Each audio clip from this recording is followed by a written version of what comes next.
Goodbye from good old Earth. Well, this is probably the last time you'll see a picture like this of good old Earth, at least for a while. Of course, it's not the last time you'll see me at all. You see me, or at least part of me, every time you open your eyes. Before I say goodbye, I want to share a few interesting things with you. Listen closely, and you will learn some amazing things that you and other people can do to take care of me. Remember, it's important that everyone do his or her part. If every single person accepts the responsibility to do a few little things, then these little things will start to add up to much bigger things. So pitch in, think about what I've taught you, and spread the words. Reduce, reuse, and recycle. Tell your friends and family that they need to help take care of the earth. 2. Don't litter, and if you see a place where other people have littered, ask an adult to help you organize a litter pickup. Don't throw trash out where it doesn't belong. And if you see a place where other people have thrown their trash on the ground or in a lake or a river, ask a grown-up to help you plan a way to clean up that area. You and your family can also make sure you recycle paper, cans, cardboard boxes, glasses, and that plastic that you use. Or even start a compost pile with your leftover scraps so less trash goes to the landfills. Set up recycling bins in your home and school. Make a plan to get the materials from the bin to the recycling center and stick to your plan. If you collect a lot of recyclable materials but never bother to take them to the recycling center, you've only taken the first important step necessary in recycling. If you want to make sure that the recycling goes where it needs to go, then make it your responsibility to take care of it. Make sure that everything is properly sorted and out on the curb when the recycling truck comes. If your neighborhood doesn't have a recycling service, find out where your closest recycling center is. Then work with a parent or other relative with a car to set up 1 or 2 days each month when you will take a trip to drop everything off at the recycling center. Another thing you can do is try to use your cars a little less. People are good walkers, and cars aren't the only thing with wheels. Instead of getting a ride to a place that's just around the corner, maybe you can walk or ride a bicycle. That way you won't burn any gasoline, and you don't put any pollution into the air.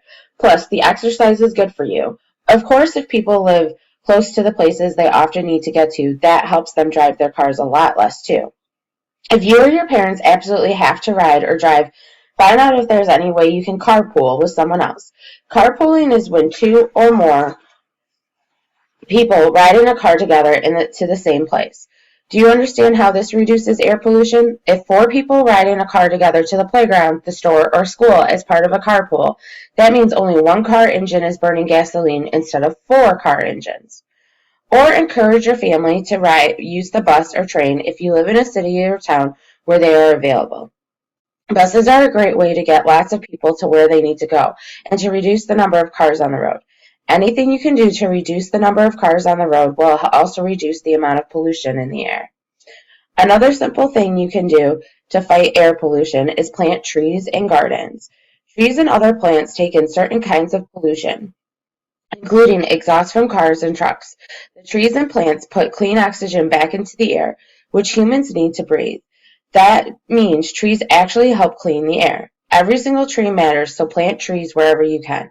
And of course, use less paper and recycle used paper whenever you can.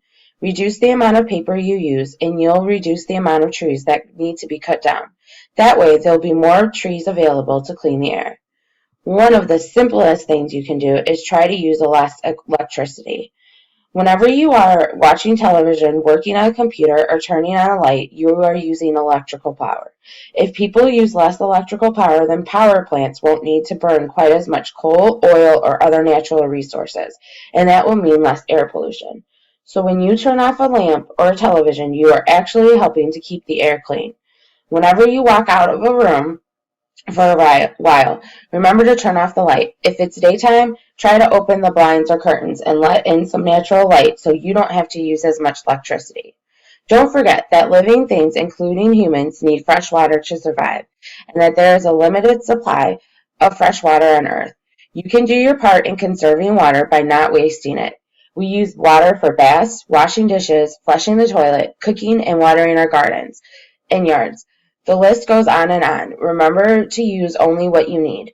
People can conserve water by turning off the faucet while brushing their teeth or by taking shorter showers. People can make sure that they turn off the sprinklers in the summer when the weather report calls for rain. Every water drop counts. Most important, I want to finish by reminding you that you are truly part of a beautiful and amazing world. Whether you live in the city or in the country, whether you live in a big apartment building, in a neighborhood, or on a farm, you are part of this world, and the things you can do affect the whole planet. People sometimes pollute and create all sorts of problems for the environment, but people also have the power to find solutions and to take care of the environment. Make it a point to be a part of the solution. If every person makes a small effort or tries to help reduce, reuse, and recycle, it adds up to a big difference in taking care of good old Earth. Thank you.